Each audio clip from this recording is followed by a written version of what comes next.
handicraft is one of the famous handicrafts in Indonesia, which is also well known in the foreign countries. There are so many regions that produce silver with good quality in Indonesia, and one of them is Kota Gadang. Kota Gadang is a small nagari or village near Siak Canyon that is located in district Port Koto in Agam Regency, West Sumatra. Kerajinan perak adalah salah satu kerajinan tangan di Indonesia yang juga dikenal di berbagai negara.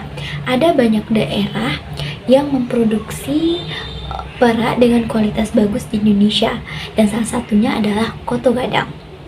Kota Gadang adalah nagari kecil dekat Ngarai Shano yang terletak di Kecamatan Ampat Koto di Kabupaten Agam, Sumatera Barat. Almost every house in Kota Gadang is producing their own silver handicraft, since it is a skill that is passed down from generation to generation by the men of Kota Gadang.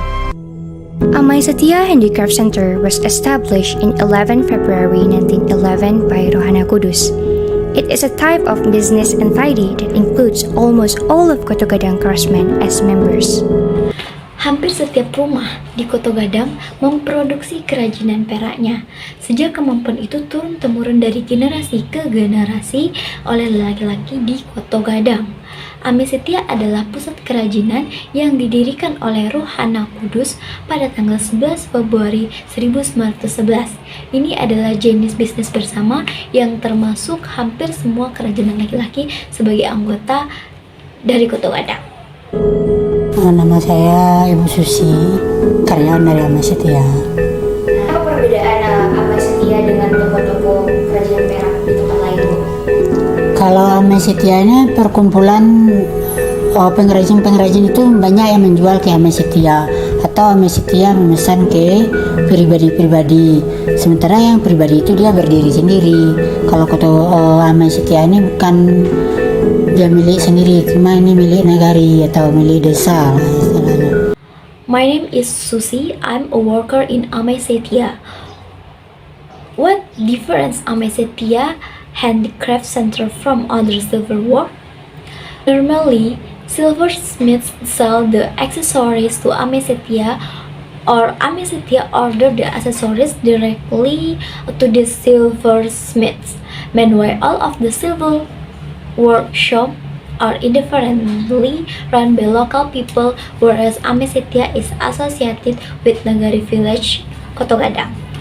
Bagaimana sih Bu sejarah adanya kerajinan perak di Kota Gadang ini? Sejarah kerajinan perak Kota Gadang mungkin dulunya ya kita kan dijajah oleh zaman Belanda. Mungkin perak ini udah mulai juga di Sumatera Barat, di Kota Gadang juga sulaman-sulaman lain.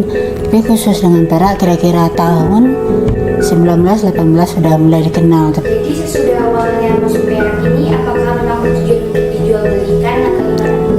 Dari awalnya enggak tujuan untuk bukan dijual, untuk konsumsi keluarga masing-masing lah gitu, untuk aksesoris istrinya atau anaknya atau ibunya gitu. What is the history of silver handicraft in Kota Gadang?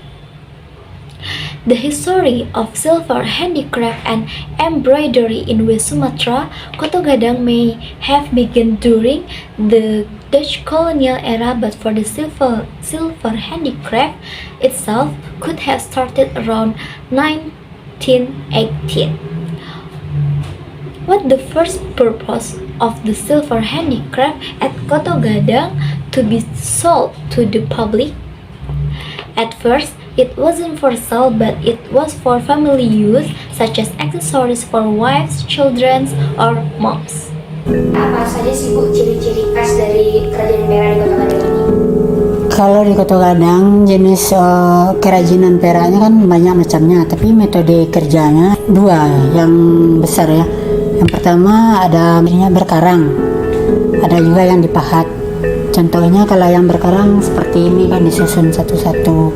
Kalau yang dipahat ada ini seperti cetakan lah itu.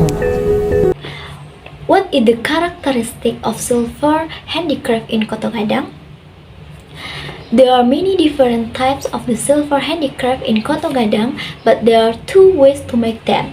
The first one is called berkarang method, and the other one is the chisel atau pahatan method.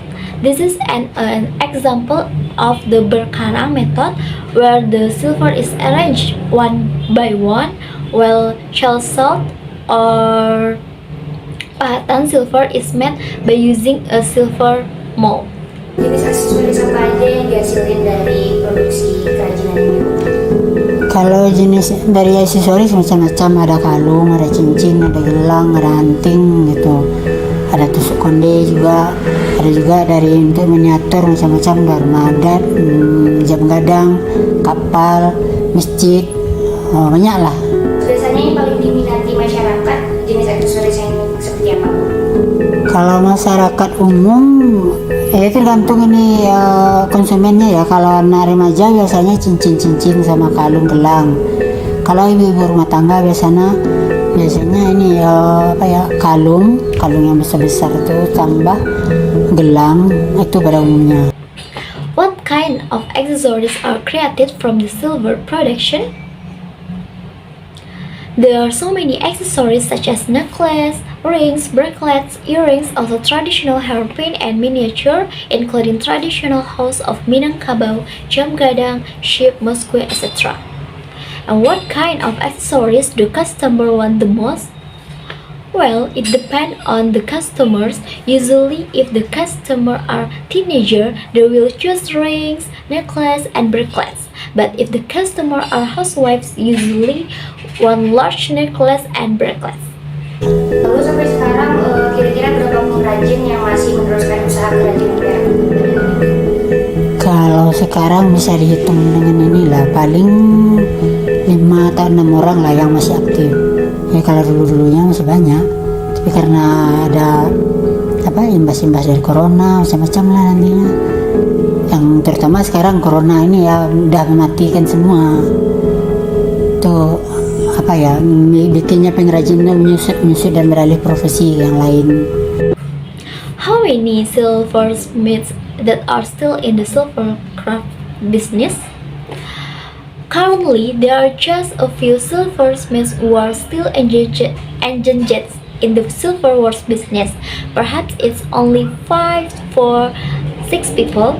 There were so many back then, but the coronavirus impact and other factors turned off many silversmiths, causing the number of silversmiths to decrease due to switching to other professions.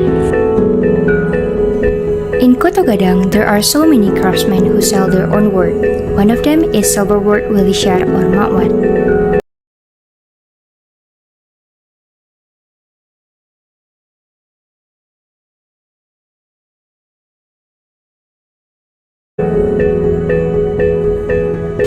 Ya, nama saya Sukri dari Kerajinan Perak Kota Gadang ya. Saya tunjukkan proses pembuatan perak ya. Mentah perak ini kita lebur dulu. Ya, kita bakar tuh sampai dia cair, sampai dia lebur. Itu bakarnya tuh kalau sampai dia cair tuh kira-kira dalam 20 menit lah. Nanti kalau udah 20 menit dah cair, dah lebur sempurna dia, kita tuang ke cetakannya nih. Jadi dia jadi kayak balok kayak gini. I'm Sukri from one of silverware in Kota Gadang. I will show how to make silver craft.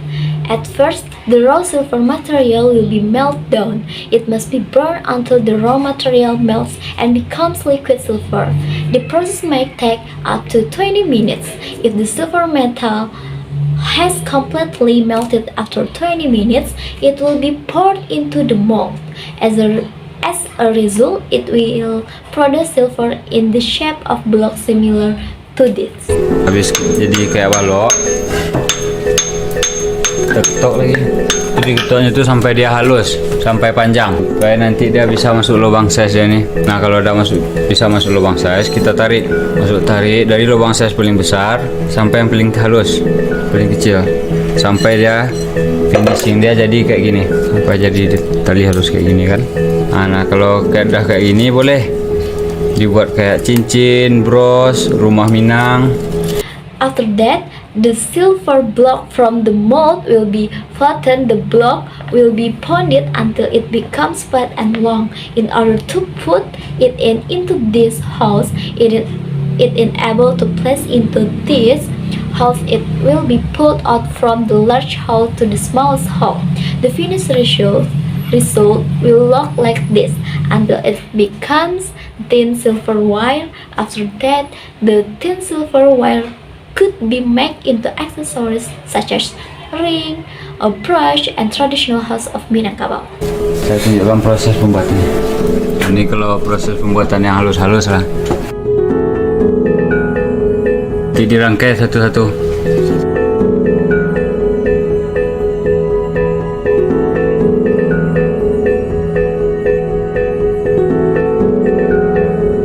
Nah kayak gini kan, kayak atapnya nih. Kalau dibikin kayak gini sekarang lama, prosesnya 2 bulan. I will show you the making process. This in the process of making smooth silver accessories, the thin silver will be arranged one by one. This is the result. It looks like this roof. If I show you the whole process of making these accessories, it will take long time, since the process will be about 2 months. Biasanya pengrajin mendapatkan bahan bakunya dari mana? Kalau bahan baku tuh kita ambil dari daerah Sumatera Barat juga tuh daerah Bonjol, Pasaman. Selain itu ada tempat-tempat lain? Banyak kak, kayak di Solo juga ada tuh. Tapi kalau di sini kita khususnya ngambil di Pasaman. Where the silversmiths usually get the raw material? The raw material are taken from Bonjol, Pasaman, West Sumatra. Aside from Bonjol, are there any from other places? They are also in Solo, but we are mainly take the material from Pasaman. Aksesoris itu bisa harganya berapa? Tergantung barangnya kak, seperti kalau cincin ada yang 3,5 atau 400. Kira-kira butuh berapa hari untuk menghasilkan aksesoris? Ya tergantung, kalau seperti cincin biasanya kita buat tuh kayak 2 cincin selesai dalam 1 hari. Cara memasarkan hasil kerajinan perak ini? Kalau di sini kita cara memasarkannya seperti online, atau kalau di sini kita kan bekerja sama dengan pariwisata. How much is the price range for one type of accessories? It depends on the accessories. For a ring, the price range is about 350.000 rupiah or 400.000 rupiah. How long does it take to produce one accessories? It depends on the accessories. Normally, 2 rings can be completed in a single day. How does Silverworks sell the accessories? By online shop. We are also cooperate with local government tourism. The major goal is to maintain cultural diversity. The uniqueness of silver handicrafts in Kota Gadang must be kept, preserved, and maintained not only by the people of Kota Gadang or West Sumatra, but also by the people in Indonesia. Tujuan utamanya adalah untuk mempertahankan keanekaragaman budaya.